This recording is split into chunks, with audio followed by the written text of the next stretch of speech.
नमस्कार,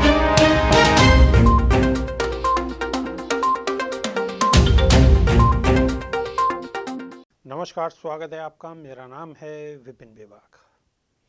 बेला के भदौरा गांव में शनिवार को चुनावी जनसभा को संबोधित करते हुए मायावती ने कहा है कि बसपा सरकार बनी तो कर्मचारियों की समस्या हल करने को आयोग गठित होगा। उनकी सारी मांगें मान ली जाएंगी। भाजपा जातिवादी पूंजीवादी पार्टी है और यूपी में अपराध बढ़े हैं। दलित पिछड़ों को आरक्षण का लाभ नहीं मिल पा रहा है। नौकरियों में कोटा पूरा नहीं किया गया है। पक्षपात है। मुस्लिम व ब्राह्मण उपेक्षित महसूस कर रहे हैं। गलत आर्थिक नीतियों के कारण गरीबी, बेरोजगारी व महंगाई बढ़ी है। सपा की सरकार किसी भी कीमत पर नहीं बनने देना है। इसमें गुंडों का ही राज रहता है। विशेष क्षेत्र व विशेष समाज के लोगों का ही विकास हुआ। SC/ST का सरकारी क्षेत्र में आरक्षण खत्म किया। कोर्ट के निर्णय की आड़ में SC/ST का डिमोशन कर दिया गया। कांग्रेस ने मंडल कमेटी की रिपोर्ट लागू नहीं की। संघर्ष करने के लागू कराया गया। बाबा साहब भीमराव अंबेडकर को भारत रत्न नहीं दिया गया।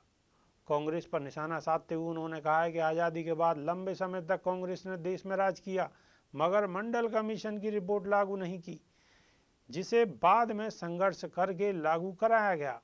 कांग्रेस ने बाबा साहब भीमराव अंबेडकर को भारत रत्न नहीं दिया। सपा को लेकर उनके तेवर सख्त दिखे। उन्होंने कहा है कि सपा की सरकार में गुंडों, बदमाशों, अराजक तत्वों व लूट खसोट करने वालों का ही राज रहा है, जिसकी वजह से हमेशा यहाँ तनाव बना रहा। विकास कार्य भी एक विशेष क्षेत्र और विशेष समाज के लोगों के ही हुए। प्रदेश में SC/ST का सरकारी क्षेत्र में आरक्षण खत्म कर दिया गया था। विदेश जाकर पढ़ाई करने की योजना खत्म कर दी गई। कोर्ट के निर्णय की आड़ में SC/ST की जातियों का डिमोशन कर दिया गया। सपा की सरकार किसी भी कीमत पर नहीं बनने देना है। भाजपा जातिवादी, पूंजीवादी और RSS के संकीर्णवादी एजेंडे को लागू करने में ही लगी रहती है। प्रदेश में अपराध काफ़ी ज़्यादा बढ़े हैं, मगर मीडिया में सही आंकड़ों को दबा दिया जाता है। दलितों, पिछड़ों को आरक्षण का लाभ नहीं मिल पा रहा। सरकारी नौकरियों में इनका कोटा पूरा नहीं किया गया है। बीजेपी की सरकार में अधिकांश पक्षपात का रवैया अपनाया गया है। मुस्लिम समाज व सबसे ज़्यादा प्रबुद्ध वर्ग ब्राह्मण समाज अपने आप को काफ़ी ज़्यादा उपेक्षित महसूस कर रहा है। गलत आर्थिक नीतियों के कारण गरीबी, बेरोजगारी व महंगाई बढ़ी है। बसपा सुप्रीमो ने कहा है कि बसपा की सरकार बनने पर कर्मचारियों की समस्याओं के लिए एक आयोग गठित किया जाएगा और उनकी सारी मांगें मान ली जाएंगी। पुरानी पेंशन भी लागू की जाएगी। बेरोजगारों को रोजी रोटी का साधन मुहैया कराया जाएगा। सर्वजन हिताय सर्वजन सुखाय की नीति पर काम किया जाएगा। मायावती ने करीब 27 मिनट तक जनसभा को संबोधित किया। इस दौरान उन्होंने कांग्रेस, सपा व अंत में भाजपा को निशाने पर लिया। इसके साथ ही अंत में अपने 4 बार यूपी के मुख्यमंत्री के कार्यकाल को याद करते हुए उसकी खूबियां गिनवाई।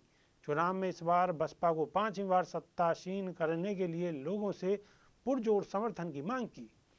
जन समर्थन जुटाने के लिए बसपा सुप्रीमो ने हर वर्ग के दुखती रग पर हाथ रखा। किसानों, बेरोजगारों, कर्मचारियों, महिलाओं, मुस्लिम व ब्राह्मण समाज के दर्द को उकेरा। कर्मचारियों को उनकी पुरानी पेंशन दिलाने को कहा। साथ ही अन्य वर्ग की समस्याओं का प्राथमिकता के आधार पर निस्तारण करने का आश्वासन दिया। उन्ना में दलित बेटी की हत्या कर शव दफनाने का जिक्र किया। कहा है कि बसपा शासनकाल में ऐसी घटनाओं की कदापि पुनरावृत्ति नहीं होगी। कानून का राज कानून के द्वारा किया जाएगा। सारे गुंडे माफिया जेल की सलाखों के पीछे होंगे। बेवजह जेल में ठूसे गए लोगों की जांच कराकर उनको बाहर निकाला जाएगा। महंगाई को लेकर भाजपा को आड़े हाथों लिया। उन्होंने कहा है कि भाजपा की गलत आर्थिक नीतियों के कारण महंगाई बढ़ी है, जिसका असर आम आदमी पर पड़ा है। बेरोजगारों से कहा है कि बसपा की सरकार बनने पर सबको रोजी रोटी का साधन मुहैया कराया जाएगा। अभी के लिए सिर्फ इतना ही। बने रहिए हमारे साथ। नमस्कार।